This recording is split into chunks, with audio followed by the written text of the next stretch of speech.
Benar Tuhan Yesus Kristus, hanya Engkau layak dipuji, diagungkan dan dimuliakan Tuhan. Amin.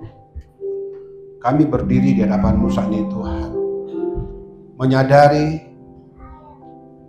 dan kami rindu Tuhan, Engkau lah yang menguduskan kami, menyucikan kami, dan membenarkan kami Tuhan.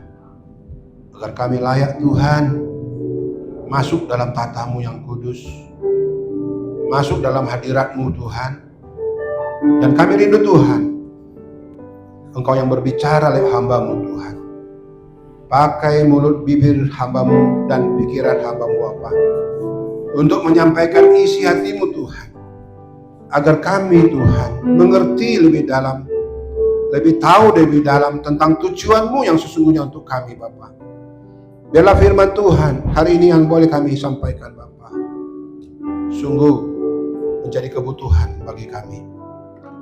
Firman Tuhan menjadi jawaban hidup kami Tuhan. Dan kami bersyukur, biarlah firman Tuhan mengubah hidup kami. Manusia daging kami menjadi manusia roh. Tuhan, kami sangat rindu Tuhan. Berbicaralah Engkau Tuhan, sampaikanlah isi hati-Mu bagi kami. Bapa, kami hanya serahkan penyampaian firman Tuhan dalam nama Yesus. Dalam nama Yesus kami bersyukur dan berdoa. Amin. Silakan duduk Bapak Ibu. Shalom. Shalom. Ya, semangat ya, kita ini masuk bulan Desember. Amin. Harus semangat anak-anak Tuhan, walaupun banyak ujian yang Tuhan izinkan terjadi bagi kita semua. Yang pasti kita menang. Amin. Ya, dua orang. Yang pasti kita menang. Amin. Amin. Ya. Kita respon firman Tuhan Bapak Ibu, agar kita menjadi semangat gitu ya untuk ikut Yesus. Ya. Kalau kita lihat di bulan-bulan lalu, kita sudah masuk di bulan Desember ini. Apakah kita diberkati oleh Tuhan? Terlebih kita boleh sampai di bulan Desember ini. Tanggal 1 Desember ini kita bersyukur bulan perayaan-perayaan Natal sedang berlanjut di mana-mana. Ya. Desember merupakan menjadi Desember pesta perayaan Natal. Hari ini pun sudah ada Natal seperti itu. Tanda dimulainya sukacita besar bagi orang-orang percaya. Tanda bagi kita diselamatkan Tuhan, kita menikmati hari-hari perayaannya. Kita boleh bersyukur pada Tuhan, kita boleh sampai di bulan Desember ini. Amin. Amin. Ya. Baik, saya ambil firman Tuhan pada hari ini dengan tema Yesus datang untuk menyelamatkan orang berdosa. Matius 1:21 itu tolong dibaca. Tetapi saya akan membahas nanti firman Tuhan di Matius 2 ayat 1 sampai 12. Itu berbicara tentang orang Majus, ya. Orang-orang Majus dari timur. Ya, tapi saya buat tema hari ini, Yesus datang untuk menyelamatkan orang yang berdosa. Ya, kitalah orang berdosa itu yang diselamatkan oleh Tuhan. Ya. Saya minta tolong dibacakan sebentar. Ya, suara yang keras kalau boleh Grace baca nah. Matius 1 ayat 21. Ya. Nanti kita masuk nanti firman Tuhan di pasal 2 ayat 1 sampai 12. Dia akan melahirkan anak laki-laki dan engkau akan menamakan dia Yesus, karena dialah yang akan menyelamatkan umatnya dari dosa mereka. Iya. Sebagai orang Kristen, orang percaya kepada Yesus, inilah hari yang sangat-sangat kita nantikan. Yesus lahir, Yesus datang ke dunia ini, hanya tujuannya satu, untuk menyelamatkan kita yang berdosa. Menyelamatkan kita anak-anaknya yang percaya satu-satunya jalan ke surga hanya melalui Yesus Kristus. Terutama bagi mereka yang percaya. Percaya dengan hati, mengaku dengan mulut. Ya, itu yang Tuhan inginkan. Hati kita percaya bahwa Yesuslah Tuhan dan Juru Selamat kita secara pribadi, dan mengaku kita dengan mulut hanya Dialah Tuhan kita. Ya. Bapak Ibu, mengapa ini penting saya sampaikan bahwa kita harus tahu persis posisi kita di mana. Bahwa kita sudah ditebus dengan darah yang sangat mahal dan sudah lunas dibayar ketika dia mati di kayu salib. Dia katakan sudah selesai. Dosa-dosa orang yang percaya kepadaku sudah selesai, sudah kutanggung di kayu salib semua. Yang seharusnya kita harus disalib karena dosa-dosa pelanggaran kita, tapi diganti oleh Yesus. Ya. Firman berkata, oleh satu orang melakukan pelanggaran, yaitu Adam, maka isi dunia kena hukum. Karena Adam melakukan kesalahan, tidak taat kepada firman Tuhan, maka dunia kena hukum sampai sekarang ini. Tapi puji Tuhan, oleh karena satu orang juga, yaitu Yesus Kristus, Tuhan kita, mati di kayu salib, oleh karena dia juga kita diselamatkan oleh Tuhan. Kita hanya menunggu sebentar lagi kedatangan Tuhan akan terjadi kemudian besar.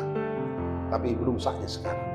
Tapi yang kita nantikan adalah ketika Tuhan nanti datang bersama dengan malaikat untuk menjemput kita, disitulah baru dunia akan dipulihkan. Bangsa-bangsa akan bersatu dengan Yesus. Ya. Saya katakan, oleh karena satu orang melakukan pelanggaran, dosa, maka dunia kena hukum. Ya. Akhir daripada pelanggaran adalah ke neraka. Tapi sebenarnya Tuhan tidak menciptakan neraka untuk manusia. Tetapi kepada iblis dan pengikutnya, yaitu setan-setan yang melanggar firman Tuhan, yang melanggar Tuhan ketika mereka di surga, mereka tidak taat. Mereka ingin menyamakan Tuhan, maka Tuhan usir dari surga, yaitu iblis dengan antek-anteknya. Itu bagi mereka sudah disediakan Tuhan adalah neraka yang kekal. Tapi belum mereka sampai ke sana. Iblis belum ditawan, belum dipenjarakan atau belum masuk dalam neraka. Maka diizinkan masih untuk menggoda manusia supaya ada temannya di neraka. Bagi kita yang percaya kepada Tuhan Yesus, kita tidak sampai ke sana. Amin. Amin. Kita tidak sampai ke neraka yang dibuat Tuhan untuk iblis, untuk setan. Tapi kita disediakan adalah di surga yang kekal bersama dengan dia. Itu tujuan Tuhan. Maka dia rela menderita, rela mengalami aniaya, hanya menggantikan hidup kita. Saya katakan secara pribadi, saya yang paling bersyukur bertemu dengan Tuhan. Sayalah yang bersyukur merasakan kebaikan-kebaikan Tuhan. Oleh karena kematian Tuhan Yesus, saya diselamatkannya. Demikianlah kiranya jemaat Tuhan menanggapi firman Tuhan ini. Kira demikian juga kita menanggapi firman Tuhan ketika kita menyadari bahwa kita sudah ditebus dengan darah yang sangat mahal. Ditebus dengan kasih karunia Tuhan Yesus Kristus. Dan kita boleh sampai kepada rencana Tuhan, hidup kekal bersama dengan Tuhan. Itu yang kita rindu-rindukan. Ya. Saya katakan kita berdosa, kita sudah melakukan pelanggaran, tapi diampuni oleh Tuhan dengan tujuan supaya kita bersatu dengan Bapa di surga. Karena kita diciptakan untuk Dia, oleh Dia, karena Dia. Jadi bersyukurlah yang mengerti tentang firman Tuhan ini. Kalau kita mengerti tentang ini, kita tidak akan menyia-nyiakan waktu kita berjalan, Bapak Ibu Saudaraku. Kita tidak akan menyia-nyiakan waktu kita begitu saja lewat demi hari, tapi tidak punya arti. Tapi kalau kita mengerti bahwa kita diselamatkan oleh anugerah Tuhan, kita rasa semenit saja lewat waktu itu, rugi rasanya. Kalau enggak ada sesuatu yang kita lakukan untuk kemuliaan Tuhan. Jadi saya berharap kita ini semua respon dengan firman Tuhan. Amin. Respon dengan kasih Yesus, respon dengan kebenaran firman Tuhan. Bapak Ibu, saya katakan tadi bahwa kita diselamatkan Yesus Kristus dengan di kayu salib. Kenapa? Alkitab mencatat, firman berkata, tidak ada keselamatan tanpa penumpahan darah. Tidak terjadi keselamatan tanpa penumpahan darah. Kalau kita kembali melihat kejadian waktu Adam jatuh berdosa dalam Kejadian 3 dan 21, Tuhan mengorbankan binatang untuk menutup aurat mereka, kemaluan mereka. Tuhan menutupi badan Adam dan Hawa dengan mengorbankan domba atau binatang pada saat itu. Hanya karena kesalahan Adam harus ada korban yang lain. Itu cara Tuhan untuk melakukan penebusan dosa. Harus ada korban, harus ada yang rela, yang lain itu menggantikan hidup manusia. Demikian juga dalam perjanjian-perjanjian lama yang Tuhan catat selalu. Setiap tahun bangsa Israel harus pergi ke Bait Allah untuk membawa korban, domba, sapi, apalah yang sesuai dengan perintah Tuhan. Harus dibawa ke rumah Tuhan untuk dikorbankan. Dan mereka yang mampu, mereka membawa korban yang cukup mahal harganya. Bapak Ibu, bisa bayangkan kalau itu terjadi bagi kita saat ini, satu lembu gak cukup 25 juta. Tapi setiap tahun harus sampai ke Bait Allah untuk dikorbankan, dan itu dibakar habis di hadapan Tuhan. Dan kita gak menikmati itu. Hanya untuk dibakar habis korban penghapus dosa. Dan itu menjadi milik agung. Itu tandanya kita sudah melunasi hutang kita kepada Tuhan. Kita coba renungkan. Setiap tahun bangsa Israel harus pergi ke Bait Allah untuk melakukan ini. Minimal orang miskin itu adalah merpati dan tekukur. Orang yang susah, tidak mampu, tetap harus membawa korban. Itu tandanya betapa mahalnya keselamatan itu, Bapak Ibu Saudaraku. Betapa harganya kita di hadapan Tuhan. Maka korban Yesus tak terhitung nilainya. Tak terbatas nilainya. Bahkan dia berfirman, percaya baik sekarang dan hari dan selamanya kita percaya kepada Tuhan dan kita sampai kepada tujuan Tuhan. Kecuali kita menyangkal Dia, itu saja. Itu saja hukumnya. Kalau kita mau ke neraka, sangkallah Dia. Tapi kalau kita percaya bahwa Yesus adalah Tuhan Juru Selamat, pertahankan nama Yesus, maka kita sampai kepada tujuan Allah. Kita bersyukur kita boleh diselamatkan oleh semata anugerah Tuhan. Saya tidak boleh bayangkan itu berapa nilai harga kita ini. Sejak lahir kita harus dikorbankan domba untuk menebus dosa kita. Kalau itu terjadi di zaman sekarang ini, nggak cukup binatang yang ada di muka bumi untuk menebus dosa kita. Ya, nggak cukup jumlah binatang yang ada sekarang ini untuk menebus segala dosa kita, pelanggaran manusia. Karena sudah rusaknya alam, sudah rusaknya. Sedangkan 1 kilo saja harga lembu nggak cukup 100.000. Bayangkan ini. Nilainya kita ini sangat mahal. Tetapi kalau kita nggak tahu lagi bersyukur, betapa malangnya hidup kita. Kalau tidak tahu lagi kita berkata, terima kasih Tuhan atas pengorbanan yang Kau berikan, betapa malangnya kita ini sebagai orang percaya.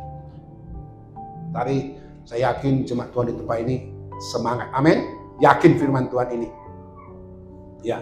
Karena di dalam Ibrani 9 ayat 22, demikian firman Tuhan. Dan hampir segala sesuatu disucikan menurut hukum Taurat dengan darah. Ya, perhatikan ayat firman Tuhan ini. Dan hampir segala sesuatu disucikan menurut hukum Taurat itu dengan darah. Ya. Dan tanpa penumpahan darah tidak ada pengampunan. Itu di Ibrani 9 ayat 22. Camkan baik-baik. Berarti harus ada korban. Maka kita bersyukur dengan akhirnya Tuhan Yesus, Dia datang hanya untuk mati, menebus kita. Dia datang tujuannya untuk mati, untuk menebus kita. Dan usianya pun sangat singkat, 33 tahun. 33 tahun setengah menurut firman Tuhan. Singkat. Tetapi tujuannya adalah satu, supaya Bapa dipermuliakan, kita diselamatkan. Amin. Bapa dipermuliakan, kita diselamatkan oleh karena Yesus Kristus mati di kayu salib. Itulah Tuhan kita yang luar biasa, yang mengasihi kita. Baik, kita kembali ke firman Tuhan. Konteks yang disampaikan adalah di Matius 2 ayat 1 dan 12. Demikian firman Tuhan.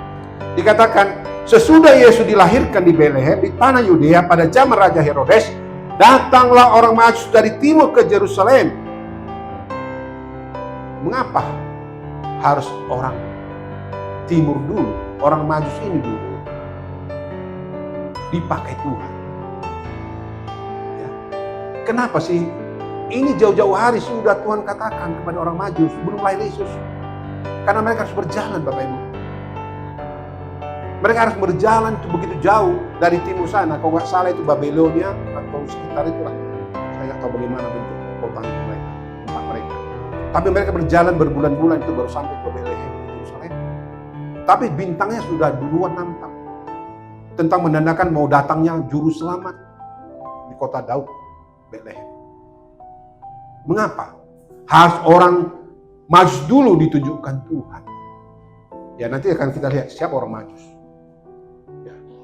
Karena menurut pemahaman saya dapatkan, harus gempar dulu dunia tentang Yesus Kristus, Bapak Ibu.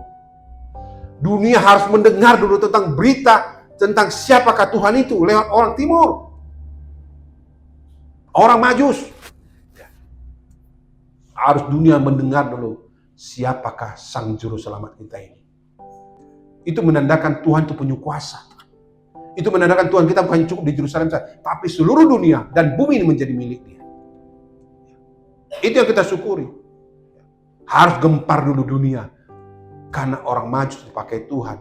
Saya percaya sekali ketika mereka berjalan dari timur itu, lewat kota, mereka melihat bintang. Melihat tanda. Dan dia bercerita pasti ada raja lahir yang luar biasa. Pasti ada raja lahir yang luar biasa. Itu pasti ada pertanyaan di hatinya. Sampai mereka ketemu di Yerusalem. Itu menandakan mereka bersaksi duluan tentang lahirnya Juru Selamat. Orang Majus dipakai Tuhan. Bapak Ibu, orang Majus apa orang biasa-biasa? Tidak, Bapak Ibu. Di menurut Wikipedia dikatakan demikian.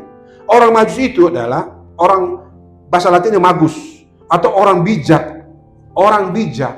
ya.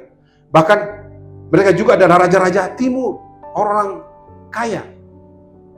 Raja-raja timur yang sering dianggap orang dari kerajaan Media. Mungkin juga ada di antara mereka itu pendeta. Dikatakan pendeta mereka ya, Zoroastrian.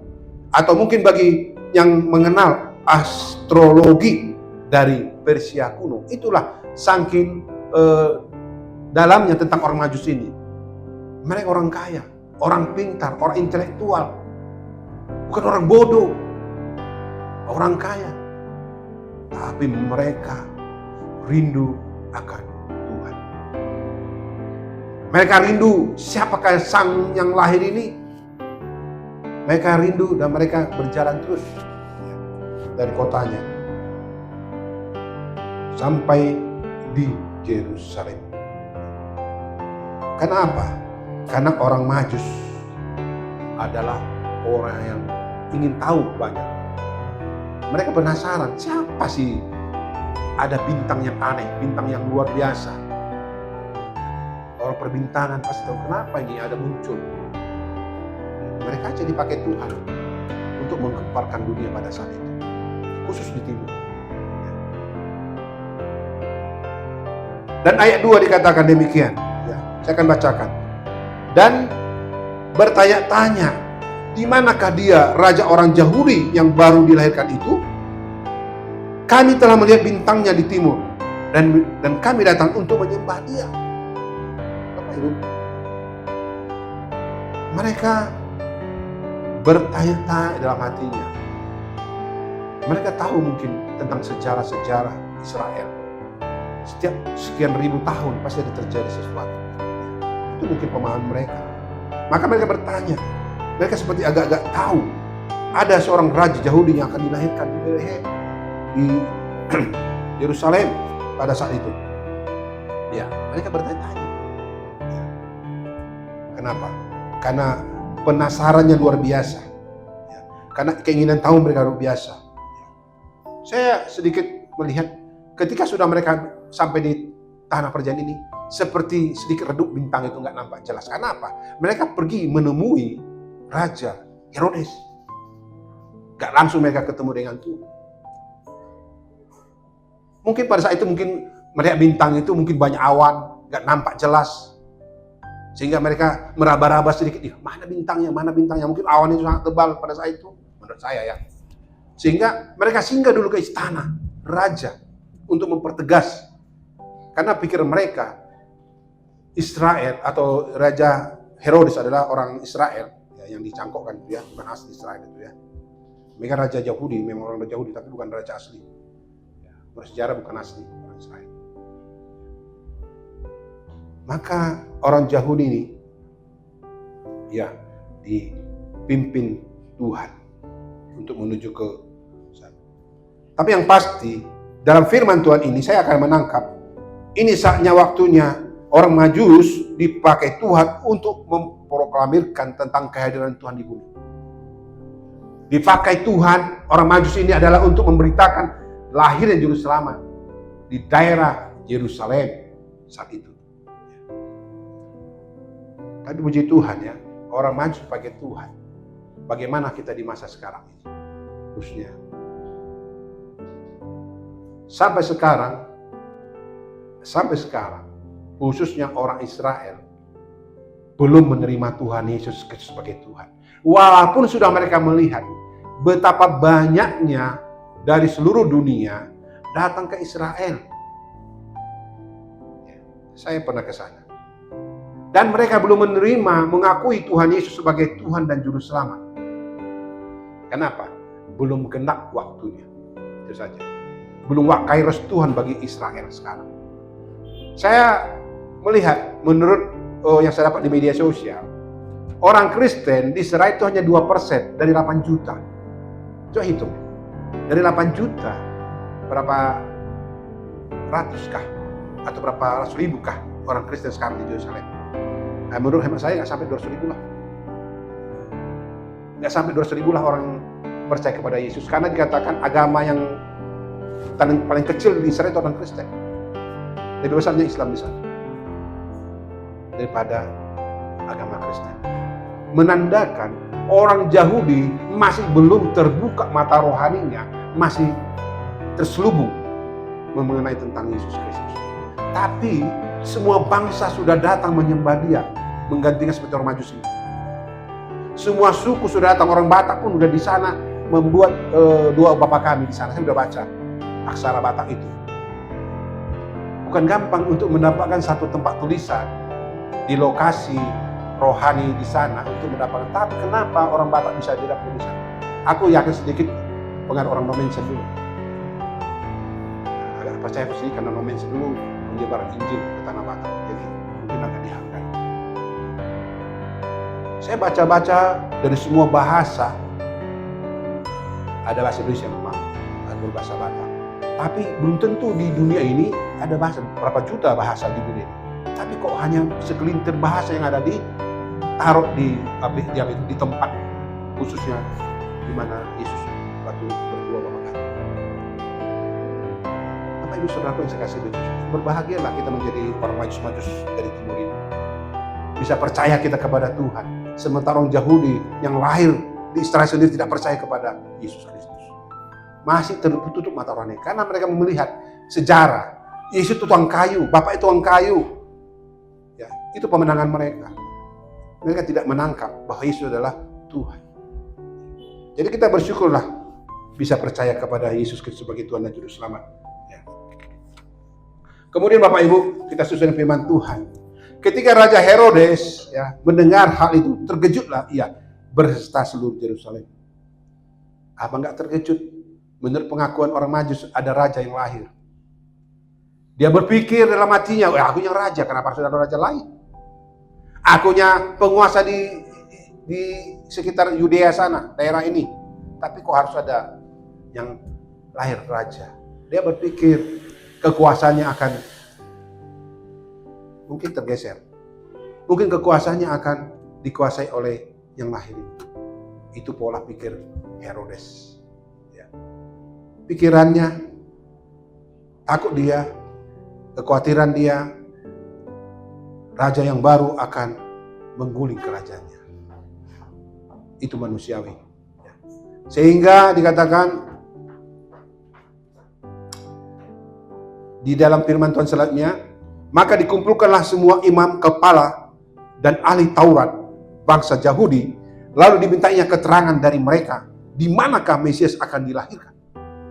Ini karena penasaran Raja Herodes memanggil imam-imam kepala ahli Taurat, ya, yang tahu isi Alkitab dan Perjanjian Lama. Mereka bertanya, atau Raja Herodes bertanya kepada imam-imam kepala ahli Taurat, di mana Mesias dilahirkan.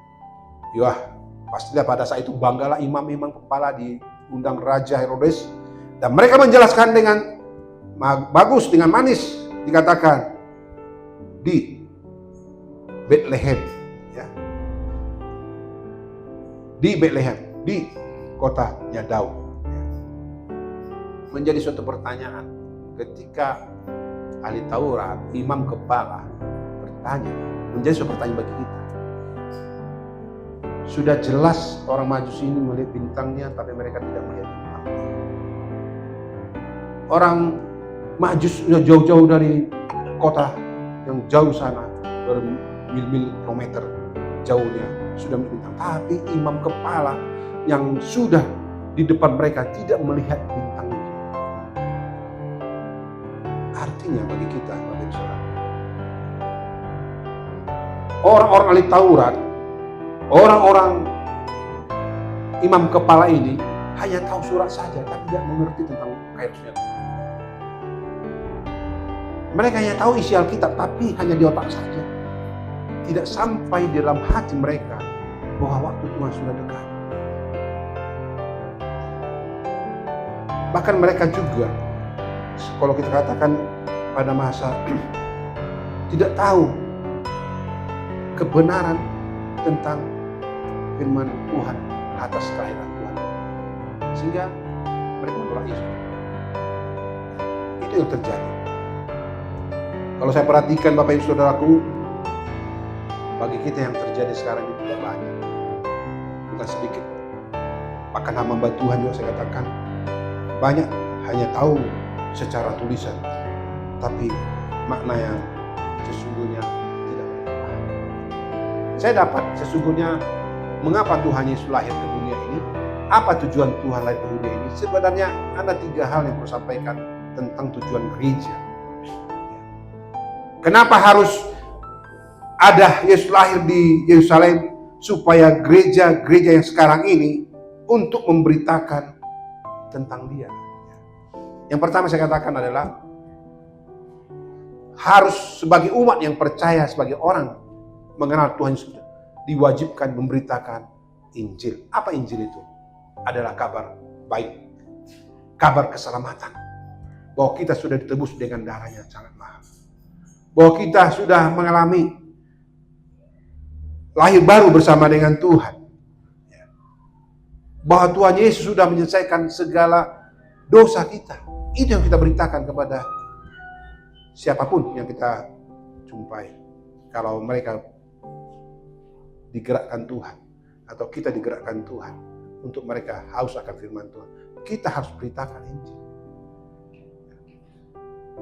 Maka kami justru katakan gak ada bosan-bosannya untuk terus bergerak di My Home Diary, bergerak di penginjilan-penginjilan, bergerak di pelayanan apapun, karena kami tahu selagi kita masih hidup ada peluang, ada kesempatan bergerak terus. Karena ada saatnya kita gak bisa lagi memberitakan Injil, gak bisa memberitakan kabar baik. Jadi ada saatnya sekarang bagi kami secara khusus, kami harus bergerak, baik ke penjara, baik di radio, baik di sekolah, kami harus bergerak. Kadangkala kalau saya berpikir secara hitung-hitungan, secara ekonomi, saya harus relakan, bisnis saya harus berkurang. Tapi yang pasti tujuan Tuhan sampai.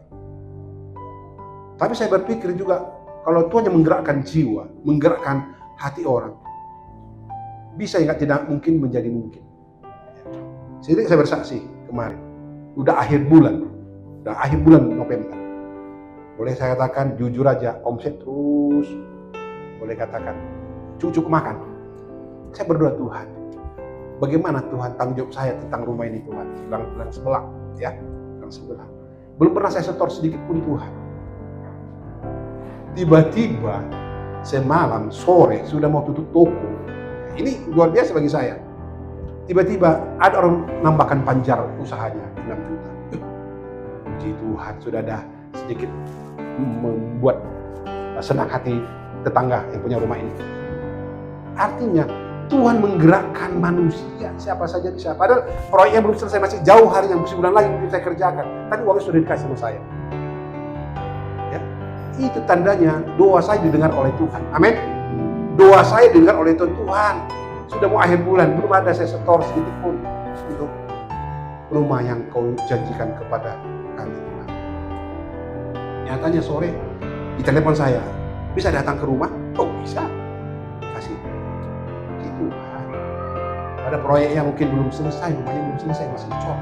Tapi uang sudah dikasih untuk membuat kaca. Bapak Ibu Saudaraku, jangan khawatir tentang Tuhan. Amin. Jangan lihat di diri kita, jangan lihat kemampuan kita. Tuhan sanggup menggerakkan siapapun. Tuhan mampu mengubah yang tidak mungkin menjadi mungkin. Kenapa saya saksikan ini? Menandakan kebaikan Tuhan. Bukan pamer-pameran Bapak Ibu, jauh itu ya. Jauhlah kita sebagai umat Tuhan pamer-pamer Tuhan. Tidak, karena kesaksian hiduplah yang membuat kita ini percaya kepada Yesus. Dan semua kita ini peristiwa Bapak Ibu. Kalau kita ini semua peristiwa, kejadian demi kejadian yang dicatat oleh Tuhan lewat hamba-hamba. Itulah Alkitab kita ini. Gak ada suatu kisah dalam kita ini dongeng. Cerita omdo, enggak ada, omong doang, enggak ada. Tapi itu kisah-kisah para nabi, para hamba-hamba Tuhan, para pelayan Tuhan menceritakan kebaikan Tuhan, kasih Tuhan, dan anugerah Tuhan. Makanya kita bersyukur. Apa saja Tuhan bisa menggerakkan yang tidak mungkin menjadi mungkin.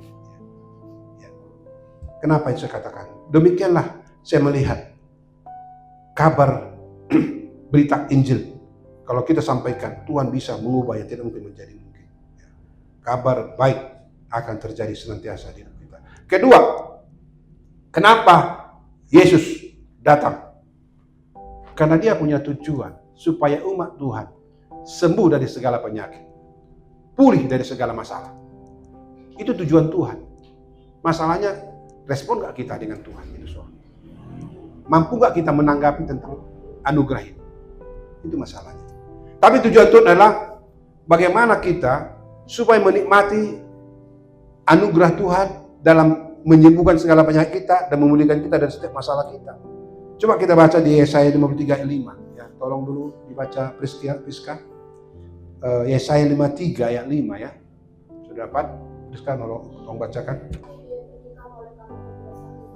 Iya.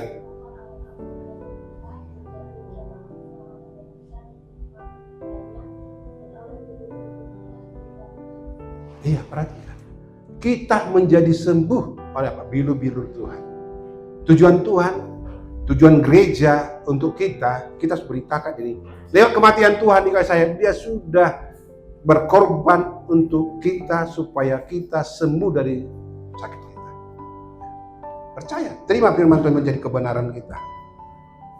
Tuhan akan lakukan itu, menyembuhkan kita dari segala penyakit. Bahkan percaya setiap mana pergumulan kita Tuhan nyatakan. Kemudian yang ketiga, Yesus datang untuk membebaskan kita dari kuasa-kuasa kegelapan, Bapak Ibu. Kalau sampai sekarang Yesus sudah datang, bayi ini pun gak asing lagi bagi kita makan manusianya. Kenapa? Manusia, kalau kita baca sejarah-sejarah, sampai Munson dan Leman dimakan orang Batak. Kenapa? Karena aneh mereka lihat. Karena mereka tidak suka kedatangan. Seandainya gak sampai Injil ini, Yesus tidak datang, mungkin manusia sama manusia akan saling menyerang. Apalagi zaman dahulu, zaman perbudakan. Tapi Tuhan datang, ada mau membebaskan kita dari kuasa-kuasa kegelapan, dari iblis dan setan-setan. Tuhan datang hanya itu. Dia rindu supaya kita itu merdeka 100% dalam nama Yesus. Bebas dan merdeka dalam nama Yesus. Itu yang Tuhan inginkan. Kalau kita pelajari Markus 5 ayat 1-20, saya baca, kita ingat saja tentang Yesus datang ke Gerasa ya, datang dia ke sana hanya menurut satu orang yang kerasukan setan. Saya kalau baca firman Tuhan itu, berapakah nilai orang itu ketika Tuhan Yesus menyembuhkan orang yang kerasukan setan? 2000 ekor babi harus korban satu orang. Ya, mungkin orang yang piara babi tahu lah itu berapa satu ekor harga babi ya. Ya cuma 1 juta mungkin yang sudah dewasa ya. Kurang 100 kilo mungkin. Gak cukup 2M nilai satu orang itu Tuhan selamatkan. Babi itu harus terjun ke jurang karena kuasa kegelapan. Karena babi pun gak suka kepada kuasa kegelapan, dia sudah mati untuk menerima roh jahat. Itu Tuhan lakukan di Gerasa untuk membebaskan legion atau setan-setan.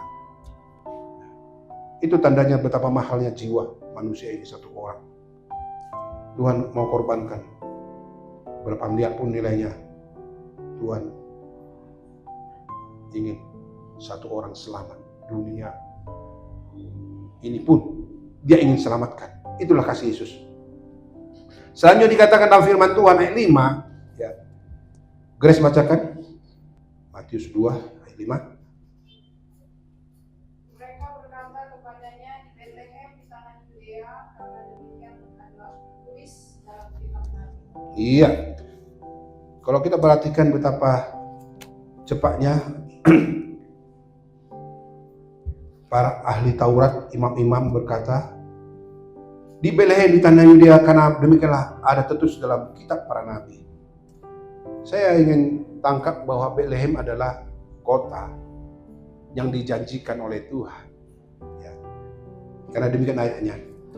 Tetapi engkau hai Betlehem Efrata, hai orang terkecil di antara kaum Yehuda, padamu akan bangkit bagiku seorang akan memerintah Israel, yang mulanya sudah sejak purbakala, sejak dahulu kala. Itu diambil di Mika 5 ayat 1. Itu Tuhan sedang menggenapi firman-Nya, ya. Karena Betlehem merupakan suatu kota di mana Raja Daud lahir. Di mana Raja Daud yang menjadi silsilah Tuhan Yesus sendiri, harus di kota Daud lahirnya juru selamat. Maka Tuhan genapi di situ. Itulah Betlehem. Ya. Tuhan menggenapi semua firman-Nya di Alkitab. Supaya apa? Supaya kita yang percaya kepadanya makin percaya. Semua genaplah firman Tuhan yang disampaikan. Dan tidak satu pun dikatakan firman Tuhan dibatalkan. Kalau Tuhan sudah berjanji, baik nanti kita wahyu yang akan kita tunggu-tunggu terjadi, akan terjadi Bapak Ibu Saudaraku. Yang dikatakan nanti ada terakhir itu perang Harmagedon, perang-perang dunia ini akan terjadi. Cuma kita menunggu waktunya kapan terjadi. Biarlah rencana Tuhan. Maka Tuhan janjikan di Betlehem, di kota Daud, lahirnya Sang Juru Selamat. Ayat 6 dikatakan, dan engkau Betlehem tanah Yehuda, engkau bersekali-sekali bukanlah yang terkecil di antara mereka yang memerintah Yehuda, karena daripadamu lah akan bangkit seorang pemimpin yang mengembalakan umat Israel. Apa maksud firman Tuhan ini yang saya tangkap dalam firman Tuhan ini? Akan muncul seorang pemimpin ya di daerah Yehuda yang menggembalakan umatnya. Ini yang saya tangkap, bahwa akan muncul seorang pemimpin. Tuhan sedang menggenapi janjinya, akan lahir juru selamat bagi kita sekarang yang sudah kita nikmati. Yesus lahir menjadi juru selamat umat manusia, ya. Karena kita bersyukur lewat kelahiran Tuhan Yesus di Betlehem, ya. Dan orang Israel menolak Yesus, dan kita diangkat menjadi anak. Kalau saya kembali gambarkan berandai orang Israel itu menerima 100% sebagai Tuhan, kemungkinan kita tidak diselamatkan Bapak Ibu. Kenapa? Sudah bangsa yang dikasihi itu lewat Abraham janjinya dan seterusnya kepada nabi-nabinya bagi Israel. Tetapi syukur kita katakan kepada Tuhan, mereka tolak juru selamat sehingga keselamatan boleh terjadi kepada bangsa-bangsa. Itulah yang kita syukuri, bahwa kasih karunia Tuhan itu juga berlaku kepada seluruh dunia. Ya. Saya percaya, saya yakin yang akan datang lebih banyak lagi akan menerima tentang keselamatan. Walaupun sekarang saya perhatikan ini seperti banyak aliran-aliran yang aneh, ajaran yang menyesatkan banyak orang di dunia ini sekarang ini, tapi ingat, Tuhan tidak pernah gagal. Selalu akan muncul waktu-waktu yang tepat bagi Tuhan untuk meluruskan firman-Nya. Saya kadang-kadang mempelajari media sosial ini, kalau kita nggak cermati benar-benar firman Tuhan, banyak orang tersesatkan.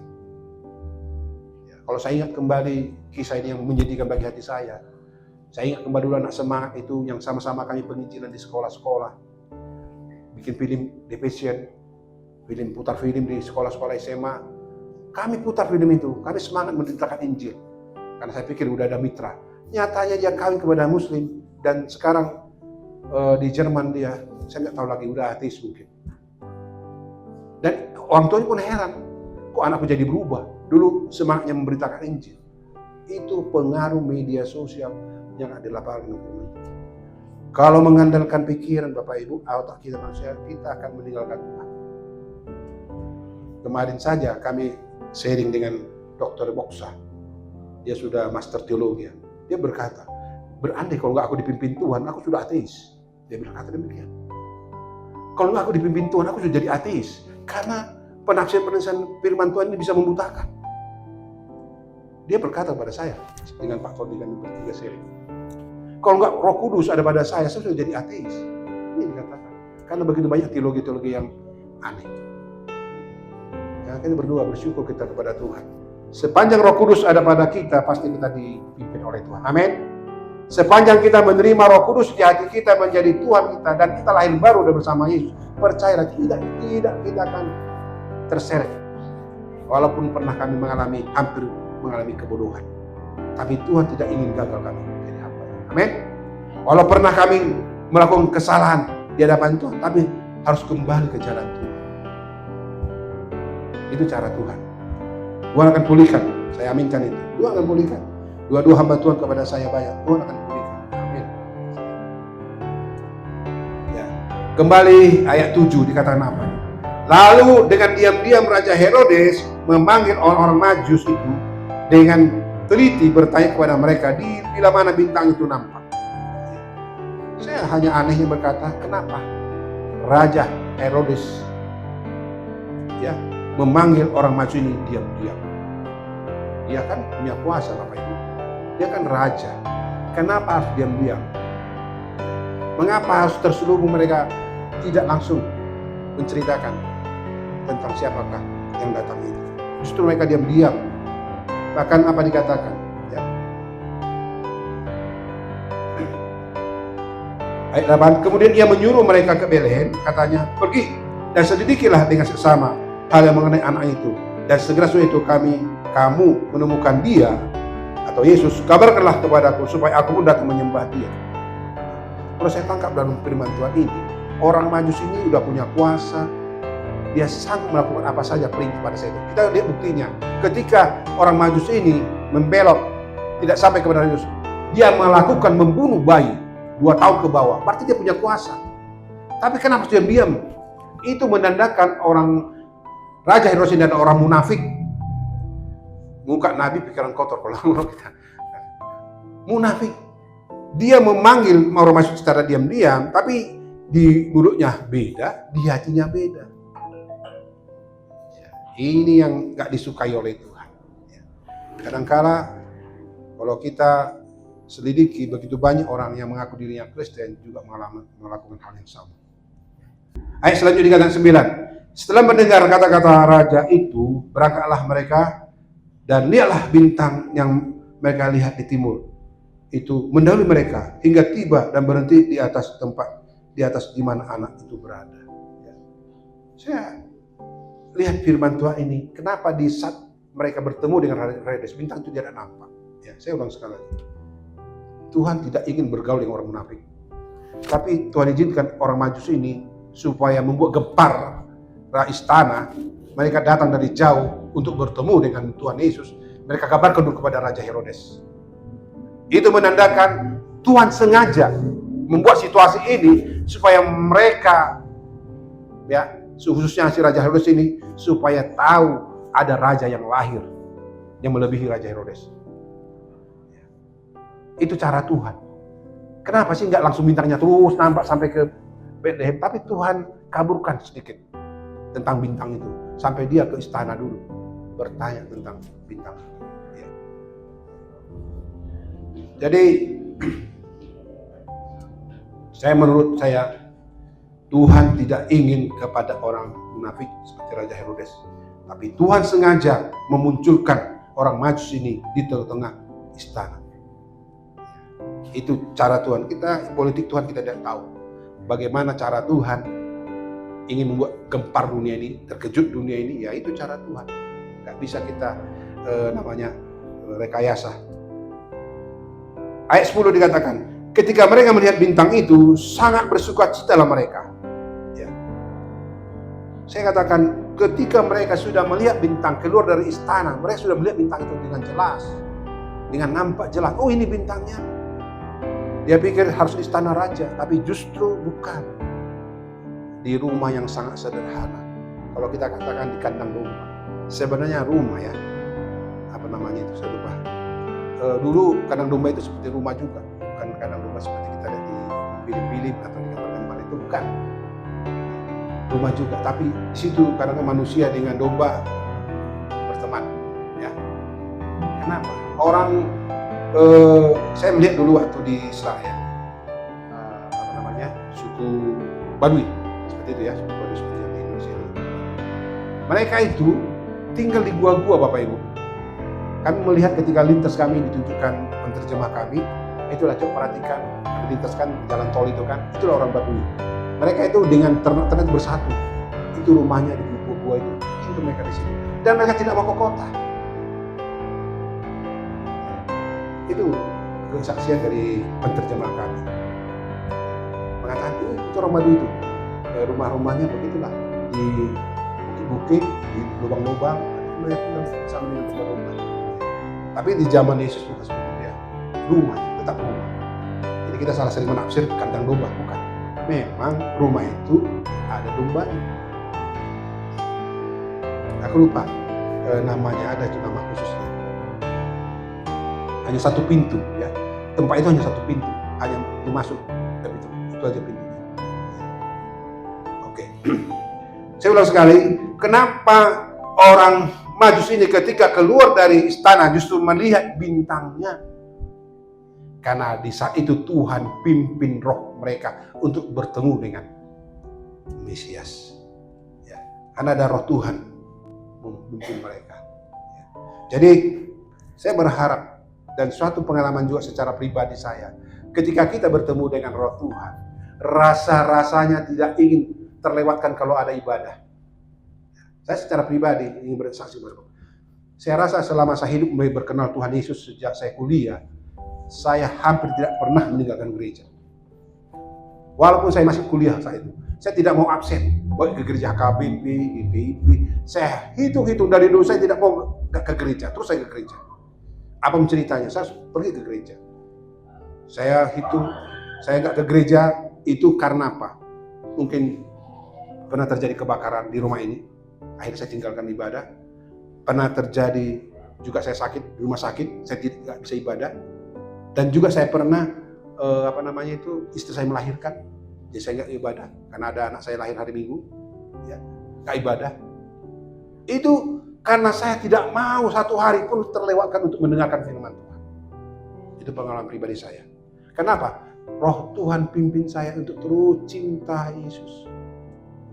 Walaupun saya tidak mampu 100% menggambarkan Tuhan Yesus di hati saya.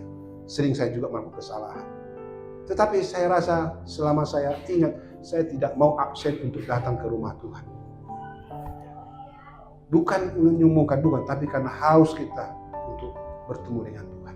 Itu namanya dipimpin oleh Roh Tuhan. Itu namanya sudah lahir baru bersama dengan Tuhan. Rasanya rugi kau gak pernah meninggalkan firman Tuhan. Apalagi membaca Alkitab. Setiap hari minimal satu pasal harus baca firman Tuhan.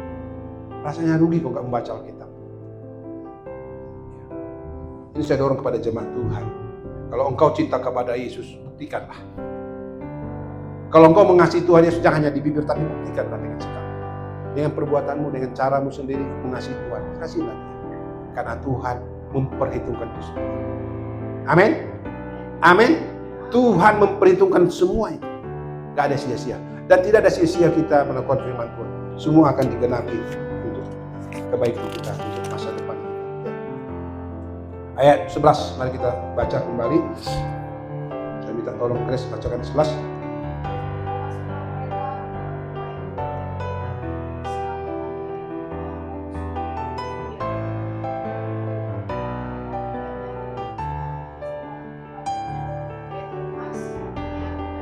Kita perhatikan ketika mereka bertemu dengan Tuhan. Padahal saat itu Yesus masih bayi.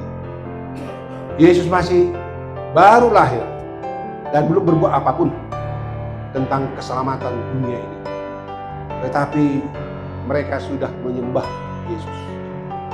Kita yang sudah mendengar cerita tentang Yesus, sudah baca Alkitab, hati kita masih jauh dari Tuhan. Tapi orang Majus ini belum melihat perbuatan Yesus, masih melihat bintangnya, masih mendengar cerita tentang Yesus, sudah menyembah Yesus. Yang kita sudah baca Alkitab bolak-balik tentang Yesus, belum tentu kita datang menyembah Tuhan. Itu yang menjadi pergumulan kita, menjadi doa kita, dan menjadi harapan kita. Ketika kita mendengar firman Tuhan ini, ada perubahan sikap. Kita mau hidup kita semakin dipakai Tuhan menjadi pemuji dan penyembah. Bukan itu saja Bapak Ibu Saudaraku, bukan hanya menyembah, tapi saya melihat apa yang dilakukan orang Majus ini. Mereka memberikan atau mempersembahkan segala sesuatu bagi Tuhan. Ya. Saya memperhatikan firman Tuhan ini. Ya, orang Majus sudah menyembah Tuhan, tapi mereka juga mempersembahkan harta benda mereka yang termahal. Ya, di zaman dulu emas, kemenyan, dan muruk itu harga termahal. Bapak Ibu, kemenyan itu datang dari Indonesia sampai ke Israel. Itu sangat mahal harganya. Demikian juga mur dari Indonesia ininya, mungkin kemenyan itu dari Barus, itu kemenyan dulu sangat banyak dikirim ke Eropa sana. Itu sangat mahal. Makanya orang Majus ini membawa harga yang paling mahal. Kenapa? Ya, saya akan beri gambaran apa itu arti emas. Ya. Emas itu logam mulia yang termahal. Ya. Diberikan kepada Tuhan. Ya. Saya beri gambaran itu emas hidup kita yang paling mahal di hadapan Tuhan. Kita harus persembahkan kepada Tuhan. Ya. Karena saya kata tadi nilai kita ini tidak ternilai. Bayangkan 2000 ekor babi itu dibuang ke jurang sana, ke laut sana, demi satu orang. Berarti nilai kita sangat mahal Bapak Ibu. Jadi harta yang kita beri kepada Tuhan ya di hidup diri kita ini kita persembahkan kepada Tuhan. Menjadi korban yang harum di hadapan Tuhan. Ya. Kedua, kemenyan saya katakan tadi, rempah-rempah kayu yang getahnya sangat mahal. Di zaman dulu, zaman sekarang sudah ada pesawat, dulu mana ada pesawat. Zaman dulu harus mungkin berjuta kilometer baru sampai ke Israel, kemenyan ini. Ya. Tapi puji Tuhan, itu dipersembahkan orang. Apa artinya ini? Bagi kami yang memahami firman Tuhan ini, saya beri contoh. Itu kemenyan itu kalau dibakar itu harumnya enak sekali. Makanya kalau orang bakar kemenyan, atau saya duduk di sini bakar kemenyan, ya di sini ada limun berhala, asal bakar kemenyan, wah setan mana yang datang. Asal bakar kemenyan ini udah berpikir setan mana yang datang atau dewa mana yang datang. Pada saya duduk di sini. Kenapa? Saya ingat dulu ini, saya bersyukur sama Tuhan saya diselamatkan. Saya ingat dulu ketika kesurupan orang di sini, dia bisa makan bunga mawar itu dimakan terus ditelan itu. Dia potong lidahnya, keluarkan darahnya, ditaruh di kertas itu. Saya tapi saya udah diselamatkan. Itu menandakan saya bersyukur sama Tuhan. Berarti saya harus juga mempersembahkan hidup saya untuk memuji Tuhan dan beritakan kabar baik kepada orang lain. Itu saya alami Bapak Ibu Saudaraku. Saya bersyukur kemenyan adalah kita dipakai Tuhan untuk memberitakan kabar keselamatan, menjadi harum di hadapan Tuhan untuk membawa jiwa kepada Yesus. Kemudian mur adalah minyak yang berkhasiat atau zat antiseptik, dikatakan anti-inflamasi atau antioksidan. Artinya kita dipakai Tuhan untuk menjadi meluruskan kebenaran. Bahkan juga kita dipakai Tuhan adalah untuk menolong sesama atau berkorban untuk sesama. Kita dipakai Tuhan menjadi alat Tuhan untuk bisa menjadi apa maunya Tuhan. Ingat Bapak Ibu, yang namanya berkorban itu sakit. Gak ada berkorban itu enak. Yang namanya berkorban waktu, uang, dan berkorban apa saja itu sakit. Gak ada yang enak, namanya korban. Tapi itu kita lakukan karena kita mau memberi mur kepada Tuhan, wangi-wangian kepada Tuhan. Ingat, kenapa? Tuhan tidak mau, ya Tuhan tidak izinkan kalau kita sudah melakukan firman Tuhan ini, Dia biarkan kita begitu saja. Tapi ingin Dia lakukan sesuatu untuk hidup kita. Dia ingin lakukan sesuatu untuk hidup kita. Maka mari sesuai firman Tuhan ini, emas, kemenyan, dan mur kita persembahkan kepada Tuhan. Ayat 12. Ya. Dan karena diperingatkan dalam mimpi supaya jangan kembali kepada Herodes, maka pulanglah mereka ke negerinya melalui jalan lain. Ya. Saya tangkap firman Tuhan ini, mereka melalui jalan lain. Ya, kembali ke negerinya melalui jalan lain. Saya tangkap ketika kita sudah menerima Yesus sebagai Tuhan dan Juru Selamat secara pribadi, Bapak Ibu, ketika kita percaya kepada Tuhan yang secara pribadi, kita tidak sama lagi dengan manusia lama kita. Pasti kita akan menempuh jalan baru bersama dengan Tuhan. Tidak ketemu dengan Herodes, tidak kembali kepada manusia-manusia munafik tadi seperti Herodes tadi, tapi justru kita mau berjalan kepada terangnya Tuhan. Kita mau kembali kepada rancangan Tuhan. Kita mau berjalan di atas rencana Tuhan. Kita mau ketika kita dipimpin oleh Tuhan, baik lewat mimpi kah, dia baca Alkitab kah, apa saja kita dapatkan kebenaran firman Tuhan. Kita mau firman Tuhan menjadi jawaban hidup kita, menjadi membawa dampak kepada hidup kita. Dan firman Tuhan menjadi jalan kita untuk menempuh hidup yang baru bersama dengan Tuhan. Ya. Sama seperti orang Majus ini, ketika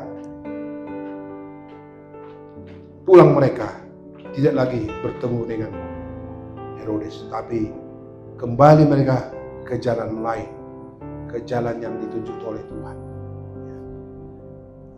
Saya percaya Bapak Ibu Saudaraku, biarlah firman Tuhan yang sederhana ini boleh menjadi berkat bagi kita. Sebelum kita nanti memasuki perjumpaan kudus, kita boleh merenungkan firman Tuhan ini sejenak. Bagaimana orang Majus dipakai Tuhan, bagaimana orang Majus menjadi berkat.